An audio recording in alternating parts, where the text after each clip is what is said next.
అందరికీ నమస్కారం. కార్యక్రమం ప్రారంభించే ముందు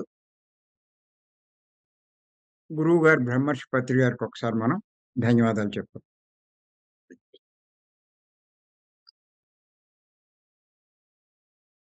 మనం గత 10 ఎపిసోడ్‌ల నుంచి ఒక విషయం మీద చెప్పుకుంటున్నాం. బుద్ధుని బోధలు. ధమ్మపదం నుంచి మనం చెప్పుకుంటున్నాం.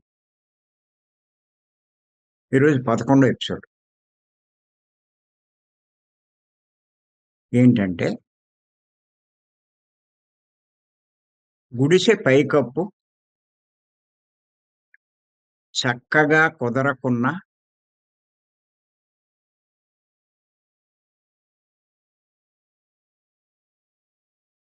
వాన చినుకులు లోనికి జారినట్లు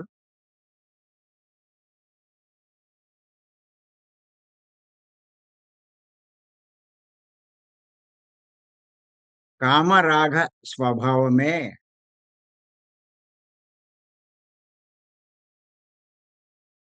వృద్ధిగాంచి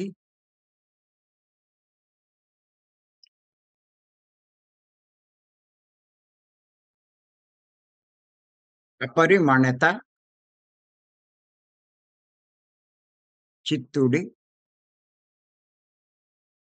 నాక్రమించు. అపరిమణత చిత్తుడి నాక్రమించు. కామరాగ స్వభావమే వృద్ధిగాంచి అపరిమణత చిత్తుడి నాక్రమించు.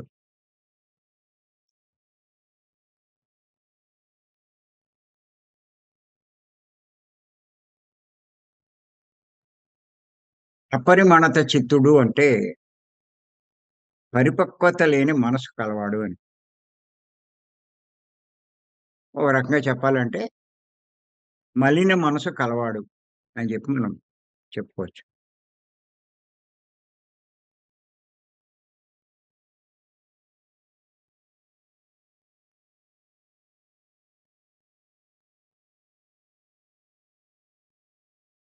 గుడిసె పైకప్పు చక్కగా కుదరకున్న వాన చినుకులు లోనికి జారినట్లు.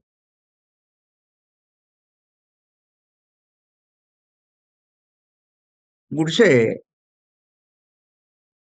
కట్టినప్పుడు, నిర్మించినప్పుడు పైన ఆకులయ్యి వేస్తారు. ఆకులు సరిగ్గా పేర్చకపోతే ఖాళీలొచ్చి దాంట్లోంచి వర్షం పడిపోతుంది. వర్షం పడితే గనక ఇల్లంతా కూడా చాలా ఖరాబయిపోతుంది. అన్నీ తడిచిపోతాయి. కప్పేసుకున్నా కూడా ఉపయోగం లేదు.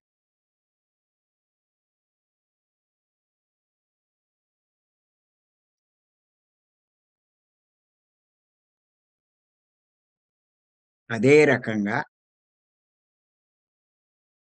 కప్పు వేసుకున్నా చినుకులు లోపలికి కారితే కప్పేసినా ఉపయోగం లేదు. అలాగే కామరాగ స్వభావం. కోరికలు,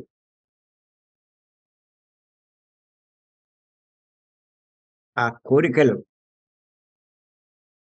ఉండేటువంటి స్వభావం ఎవరికైనా ఉంటే అది మెల్లిమెల్లిగా వృద్ధి చెంది కోరికలు పెరిగిపోతూ ఉంటాయి.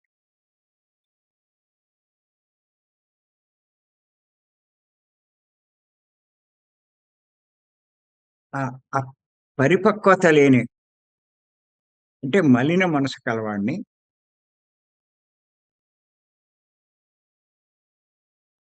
అది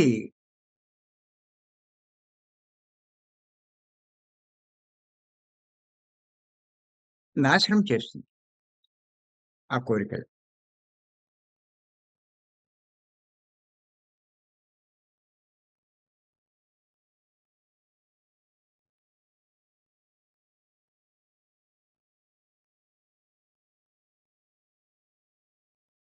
ఇంకా జీవితం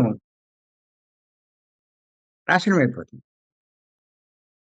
ఏ గుడిసెలో వర్షం పడితే ఇంకా ఆ గుడిసెలో నివసించేవాడి పరిస్థితి ఎలా ఉంటుందో,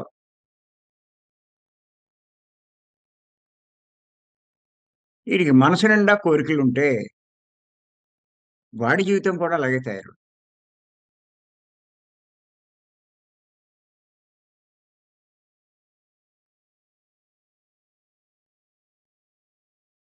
మలిన మనసున్నవాడు.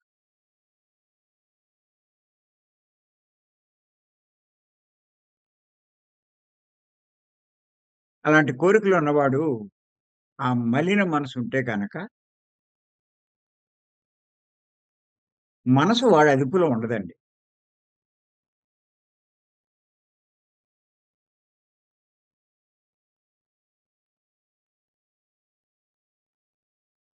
ఎప్పుడు మనం చెప్పుకుంటూ ఉంటాం. మనస్సుకు మనం బానిస కాకూడదు. మన మనసు మనకి బానిసవ్వాలి.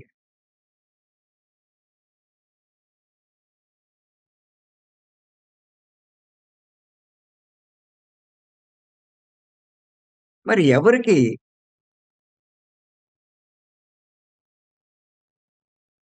మనసు బానిస కాదు అంటే మలిన మనసున్నవాడు.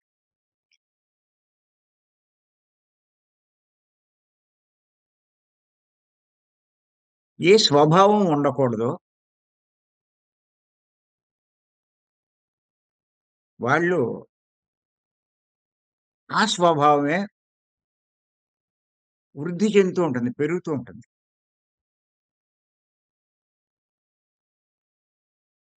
మనసు అదుపులో ఉంటే కోరికలు అదుపులో ఉంటాయి. మనసు అదుపులో లేపోతే కోరికలు అదుపులో ఉండవు.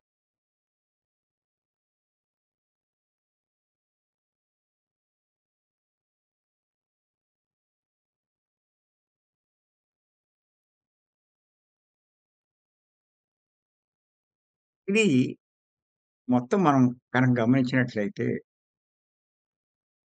ఈయన బోధల్లో, బుద్ధుడి బోధల్లో మనసుదే ప్రధాన పాత్ర కింద కనిపిస్తూ ఉంటుంది మనకి. మనసును బట్టే మనిషి జీవితం ఆధారపడి ఉంది అని మనకర్థమవుతుంది.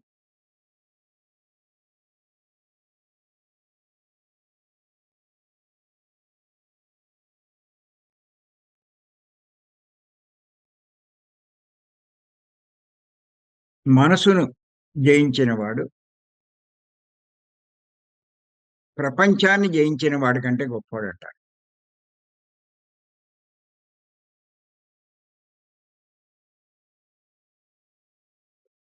ఎవరు చెప్పినా, ఎన్ని చెప్పినా.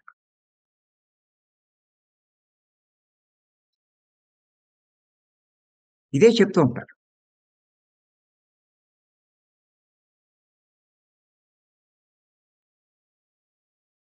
ఇప్పుడే చెప్పాడు గదా! నాగభూషణం. స్వామి రామ విషయం గురించి.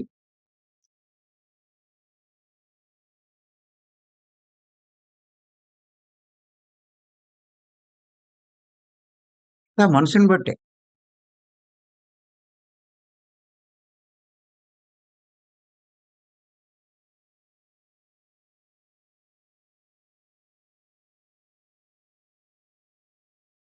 మనకందరికీ తెలుసు ఆహారం విషయంలో జాగ్రత్తగా ఉండాలి.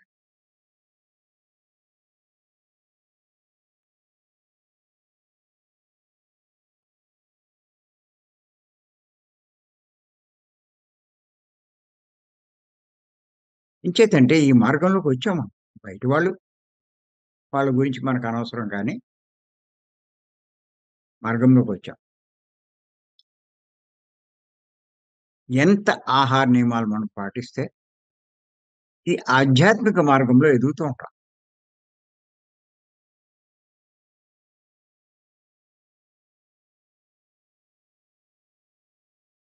ఆధ్యాత్మిక మార్గంలో ఎదగడం అంటే జ్ఞానాన్ని సంపాదించుకోవడం.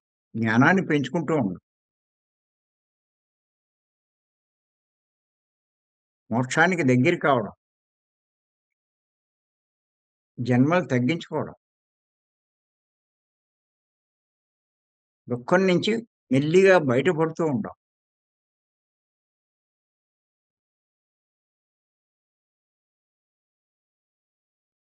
ఈ మార్గంలో ఎదగాలి అంటే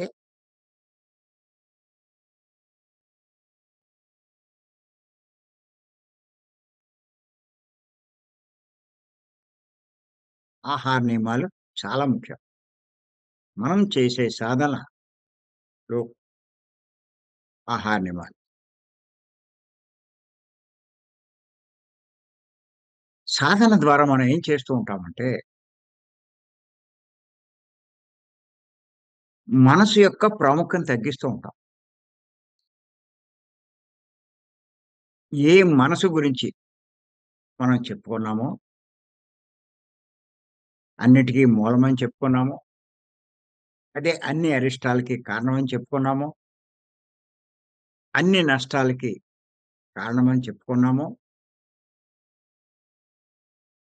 ఆ మనసు యొక్క ప్రాముఖ్యం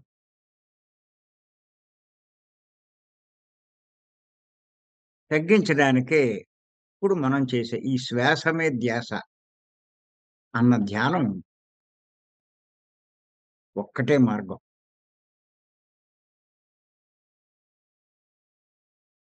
తీవ్రంగా చేస్తున్నాం.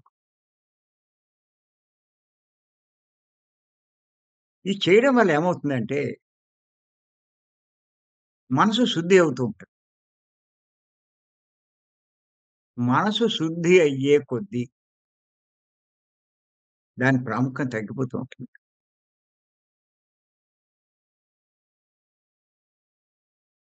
మనసు ప్రాముఖ్యం ఎంత తగ్గుతూ ఉంటే, వారిలో అన్ని సద్గుణాలు పెరుగుతూ ఉంటాయండి.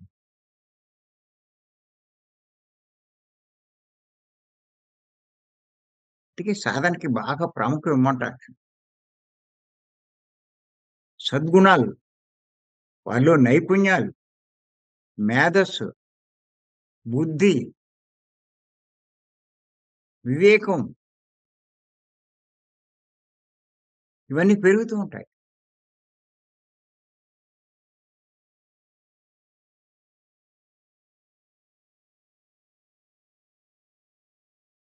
వాడికి ఒకరు సలహా ఇవ్వక్కల.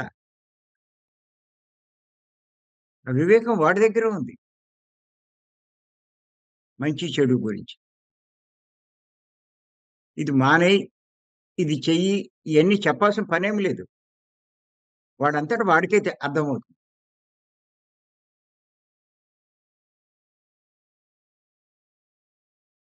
తాను చేసే ప్రతి పని సరైన విధంగా ఉంటుంది. సృష్టికి అనుగుణంగా ఉంటుంది. మరి నిజంగా వాడి లైఫ్ సక్సెస్ అవుతుంది. భవిష్యత్తు ఎంతో బావుంటుంది. చేయవలసింది చేస్తాడు. చేయకూడనివి మానేస్తాడు.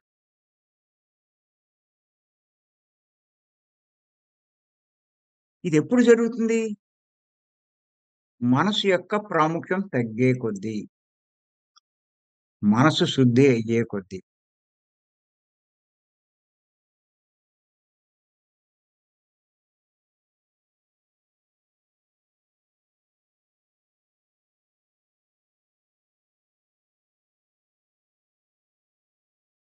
మెల్లిమెల్లిగా, మెల్లిమెల్లిగా మనసు వీడి అదుపులోకొస్తది.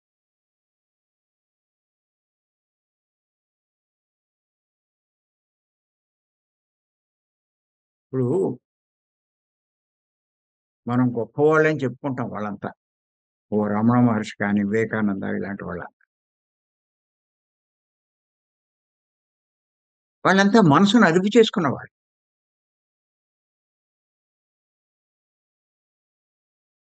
వాళ్ళు ఒకటి నిర్ణయించుకుంటే ఆ రకంగా జీవించగలుగుతారు. ఎలాంటి పరిస్థితులైనా సరే.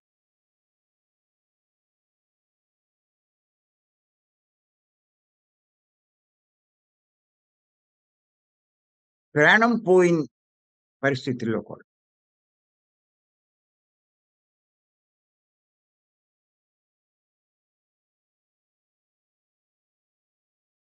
కానీ మనసు మలినంగా ఉంటే ఎక్కడికైనా వెళ్ళినప్పుడు మనకు అనుకూలమైన ఆహారం లేకపోతే తెలుసది కాదని. ఏం చేస్తారు? కక్కుర్తి పడతారు. కక్కుర్తి పడితే ఏమవుతుంది? అప్పటిదాకా చేసిన సాధనంతా వృధా అయిపోతుంది.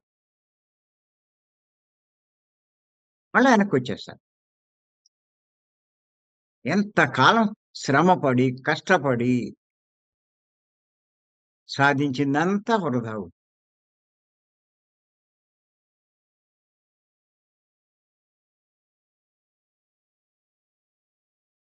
అలా ఎంతోమందున్నారు. ఆహారం విషయంలో కాంప్రమైజ్ అయ్యి.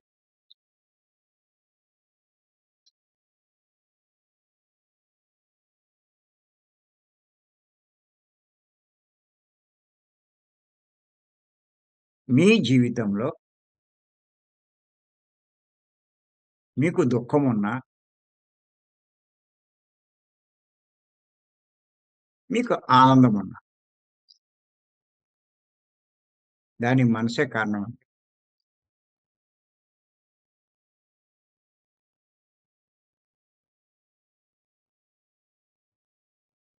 ఉపనిషత్తులో కూడా చెప్పబడింది కదా!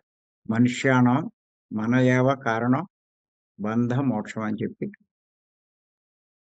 బంధము అంటే దుఃఖము, మోక్షము అంటే ఆనందం.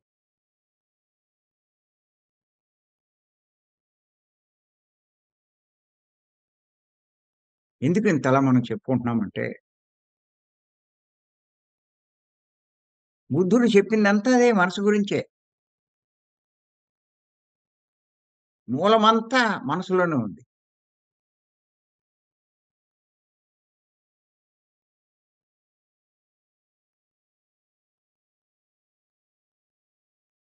మరి మొత్తం అంతా మనసులో ఉన్నప్పుడు, మన దృష్టి మనసు మీద పెట్టాలి కదా! చాలామంది ఏం చేస్తారంటే, కష్టాల మీద, సమస్యల మీద పెడతారు. ఈ కష్టాలకి, సమస్యలకి కారణం ఓ రకంగా చెప్పాలంటే మనసే. మనసు మలినంగా ఉండడం వల్ల, చెయ్యకూడని పనులు చేయడం వల్లే వచ్చినియన్నీ. మనసే శుద్ధంగా ఉంటే, చెయ్యవలసిన పనులే చేస్తారు. కష్టాలెందుకొస్తాయి?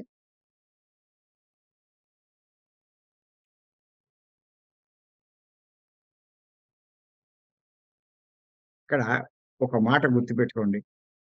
మనస్సును జయించిన వాడు ప్రపంచాన్ని జయించిన వాడి కంటే గొప్పవాడన్నారు. ఇది మామూలు విషయం కాదండి.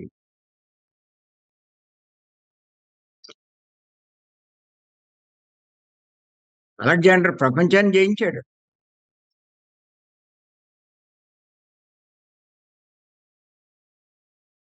ఆయనకంటే ఉన్న చోటే కూర్చుని, ఏమీ లేకపోయినా ఆనందంగా జీవించాడు.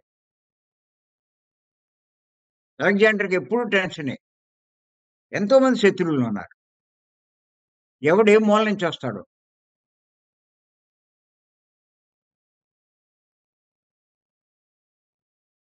ఎప్పుడు ఎంతో మంది వాడికి కాపలా ఉండాలి.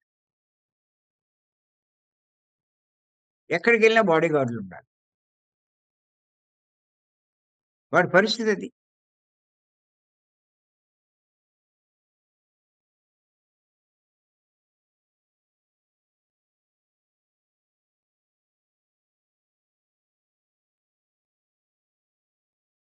ఇంచేత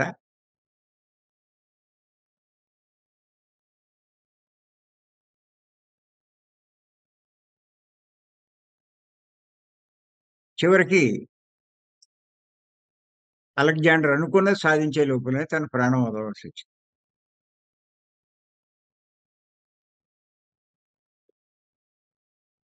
అంచేతేంటంటే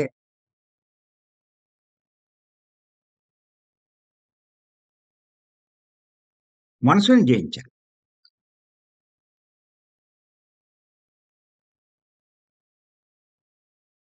నిజంగా మనమంతా ఆ పనే చేస్తాం.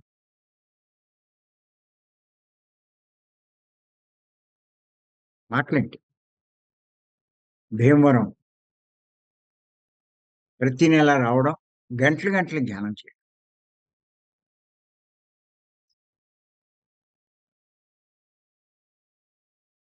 అలాగే మార్నింగ్ 3 గంటలకు లేవడం సామాన్యమా?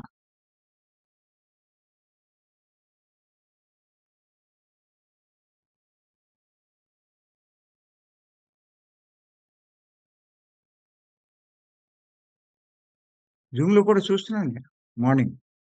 4 అయ్యేసరికి ఓపెన్ అవ్వగానే ఇంచుమించు 100 మంది ఆన్ చేసి రెడీగా ఉంటున్నారు.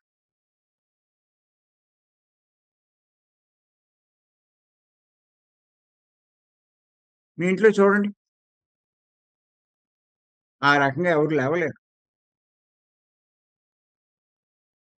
అంటే మనం అంత కష్టపడి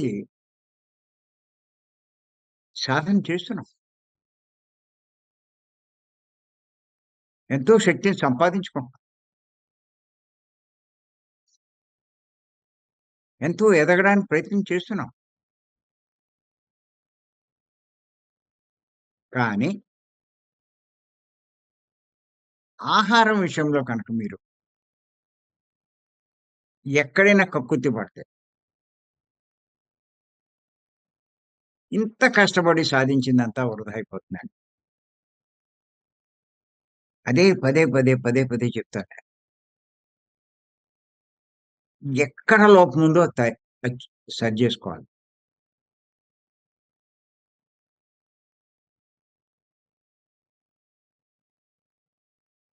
లాభాలు చెప్పడం గొప్ప గాదండి.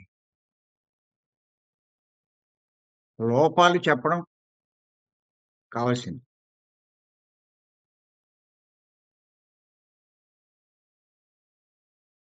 లోపాలు సరి జేసుకోబోతే వచ్చే లాభాలు కూడా రావు. లాభాల వైపు దృష్టి పెట్టకండి. లోపాల మీద దృష్టి పెట్టండి.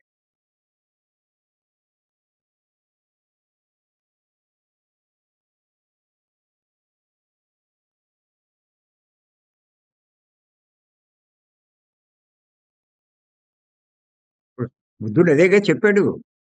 ఉపమానం దీనికి. గుడిసె పైకప్పు చక్కగా కుదరకున్నా ఆకులెయ్యో ఏస్తారు. అయి సరిగ్గా నెయ్యకపోతే, ఆ వర్షం నీరు లోపలికి పడిపోద్ది. అదెందుకేసుకున్నాడది? వర్షం నుంచి తనని రక్షించడానికి.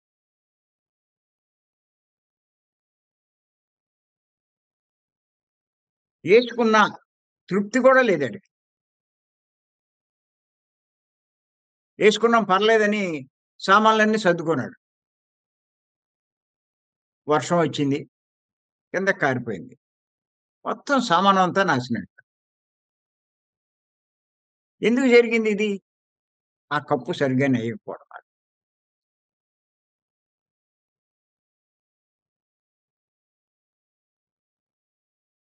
ఎంత బాధపడతాడు వాడు.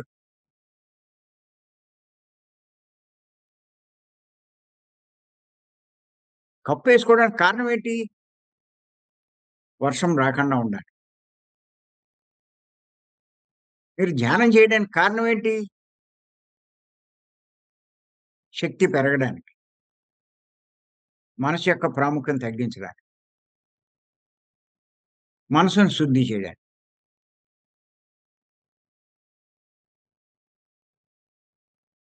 కానీ ఆ కప్పులోంచి వర్షం వస్తే నీరు కారినట్టు ధ్యానం చేసే మీరు ఆహారం విషయంలో మీరు కాంప్రమైజ్ అవుతే, కక్కుర్తి పడితే, ఆ గుడిసెలో నీరు గారినట్టు ఆడెంత నష్టపోతాడో, మనం సంపాదించుకున్న శక్తంతా నష్టపోయి, కోల్పోయి ఎంతో నష్టపోతాం మనం. అర్థం చేసుకోండి.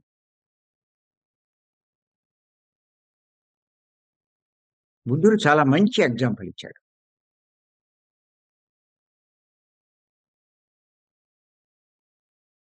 ఏమవుతుందప్పుడు? అటువంటి ఆహారం తీసుకుంటే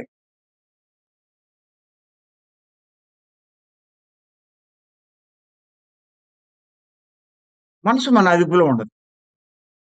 మనసు మలినమైపోతుంది మళ్ళా. శుద్ధి చేశారు, మలినమైపోతుంది.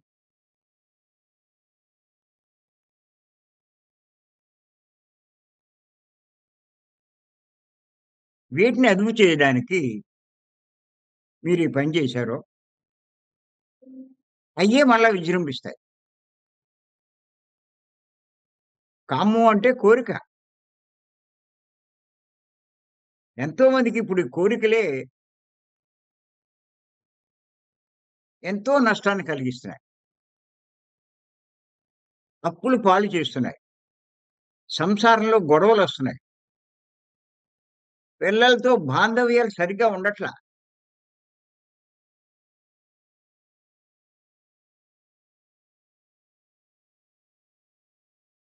ఎందుకు అదుపులో ఉండట్లేదు అంటే, మనసు అదుపులో లేదు కాబట్టి.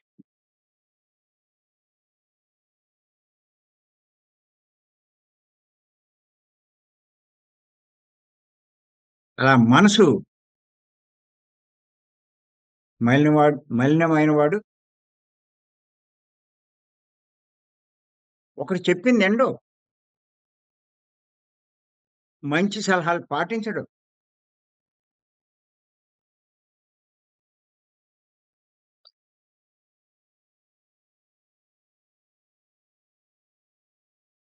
నష్టపోయేటప్పుడు బాధపడతాడు.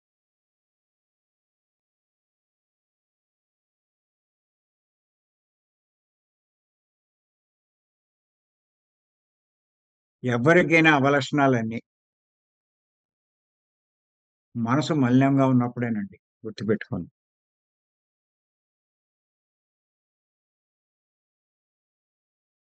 ఒక్కటే కాదు కామం. అనురాగము, ద్వేషము, అసూయ, స్వార్థము,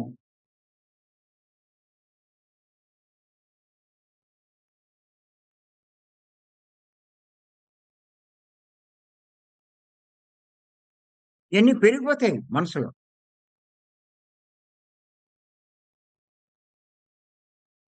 మనం చెప్పుకున్నాం ఇంతకుముందు.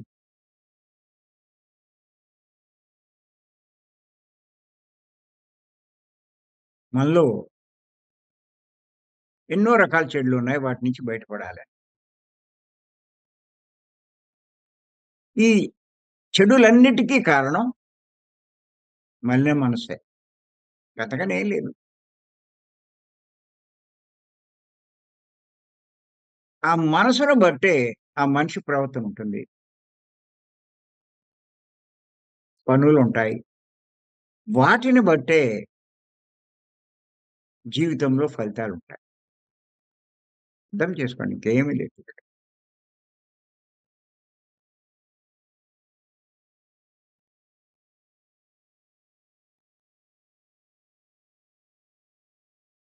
మనసును మార్చుకోకపోతే మూఢుడవుతాడు. మనసును మార్చుకుంటే మహాత్ముడవుతాడండి.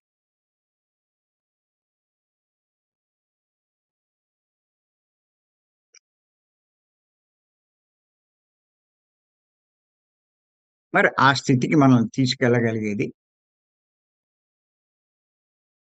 శ్వాస మీద ధ్యానం, సాత్వికమైన శాకాహారం. కానీ నిజంగానండి పత్రి గారు ఎంత అద్భుతమైనటువంటి మార్గం సింపుల్‌గా ఇచ్చారండి. మీరు 100 పనులు చెయ్యక్కల. 100 నియమాలేం పాటించక్కల.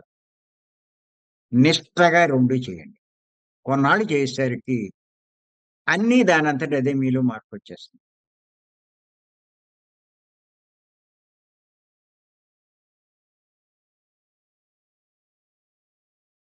సకల సద్గుణాలు సహజ గుణాలయిపోతాయి. మనసు ఎంత శుద్ధ అవుతూ ఉంటే, దాని ప్రాముఖ్యం తగ్గుతూ ఉంటే, అన్నీ సహజ గుణాలయిపోతాయి. అక్కడ ప్రయత్నం అన్నది ఏం లేదు. అది సహజ గుణం కాకపోతే ప్రయత్నం చేయాలి. సహజ గుణం అవుతే ఇంక ప్రయత్నం చేసేదేంటి? వాడే ఇంకా 10 మందికి చెప్తాడు.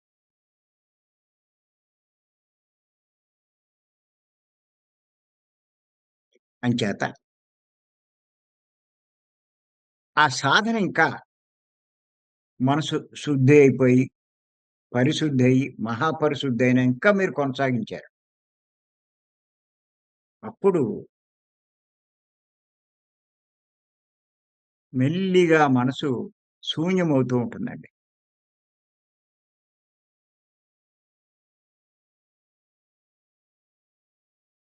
మనసు అలా శూన్యమవుతూ ఉంటే, మీలో జ్ఞానం ఉదయిస్తూ ఉంటుంది. దాని ముఖ్య కారణం మనసు శూన్యమయ్యే కొద్దీ మీలో ఆత్మస్థితి పెరుగుతూ ఉంటుంది. ఈ జ్ఞానం అంతా ఆత్మలో ఉంటుంది కాబట్టి, మనసు శూన్యమయ్యే కొద్దీ ఆ జ్ఞానం పెరుగుతూ ఉంటుంది. ఎంత శూన్యమవుతే శూన్యము, పరిశూన్యము, మహాపరిశూన్యం. అంటే అందరికీ ఒకే రకంగా ఉండదు. వాడు చేసే సాధన బట్టి, చేరుకున్న స్థితిని బట్టి, ఆ జ్ఞానం అపారంగా పెరుగుతూ ఉంటుంది.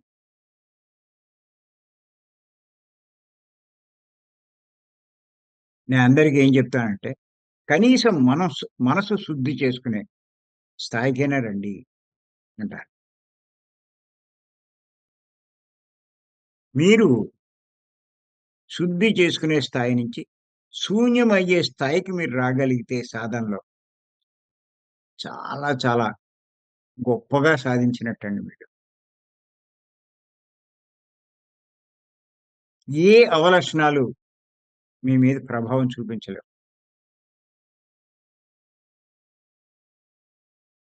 శుద్ధి అయ్యేటప్పటికే మనసు మీ అదుపులోకొచ్చేస్తుంది.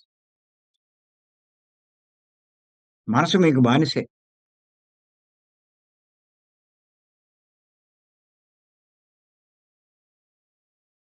లేకపోతే అన్ని అవలక్షణాలు. ఆశ, ద్వేషం, కోరికలు ఇలా చేత చాలా అద్భుతమైన ఉపమానం చెప్పారు గౌతమ్ బుద్ధుడు.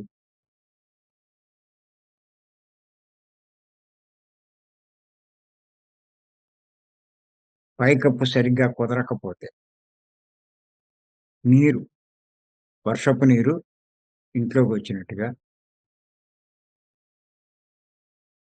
మన సాధనలో నియమాలు మనం పాటించకపోతే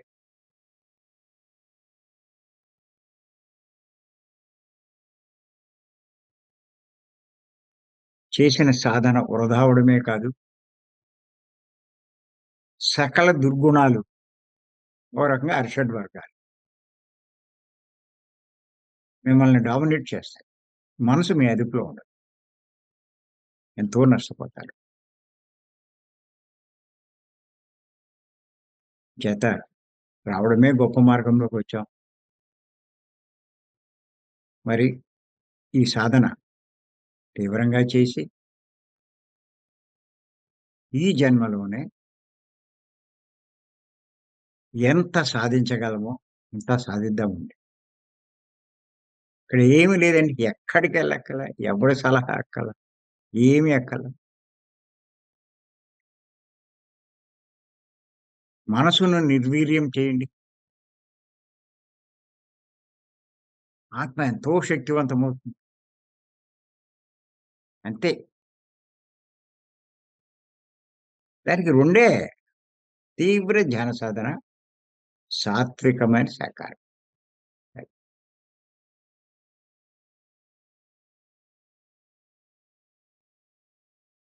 మరి అవకాశం ఇచ్చిన మీ అందరికి ధన్యవాదాలు చెప్తున్నాను. Thank you.